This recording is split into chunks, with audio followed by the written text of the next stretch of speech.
Bonjour à tous, aujourd'hui nous sommes au 13e jour du mois des âmes du purgatoire. La peine du feu. Les saints-pères ont pensé que les souffrances du purgatoire ne sont point différentes de celles de l'enfer et que les âmes y sont brûlées des mêmes feux. Ils ont appelé le purgatoire un enfer passager, un enfer abrégé auquel ne manque que l'éternité des peines. La juste rigueur des jugements de Dieu explique cette doctrine. La foi nous apprend en effet qu'il existe une grande différence entre le jugement que nous devons subir pendant cette vie et celui qu'il nous faudra subir après la mort. Le temps de la vie est le temps de la miséricorde, mais après la mort, nous devons répondre à un juge inexorable qui exigera jusqu'à la dernière obole de nos dettes, afin d'établir une exacte proportion entre la peine et le péché.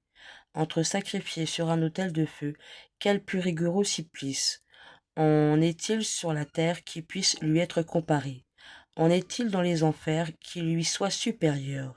Imaginez donc les maux les plus insupportables, les roues, les gilets, les chevalets, les onglets de fer, et plus que tout cela, le supplice du feu, qui est certainement le plus sensible et le plus cruel en cette vie. Vous n'aurez encore qu'une faible idée de celui qu'on endure au purgatoire. Le feu de ce monde est créé pour nous servir. Le feu de l'autre monde est allumé par la colère de Dieu pour nous punir. Or Dieu punit en Dieu. L'exemple du jour.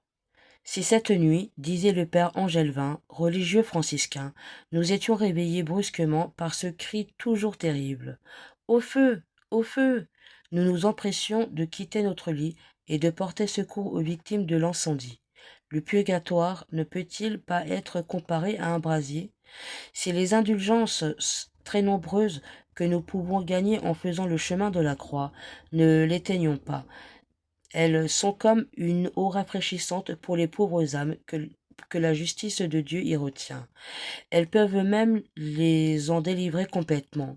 Qui donc refuserait à ces pauvres victimes un secours à la fois si efficace et si facile? Fin de citation. La pécheresse eut son pardon. Vous avez fait grâce au bon larron.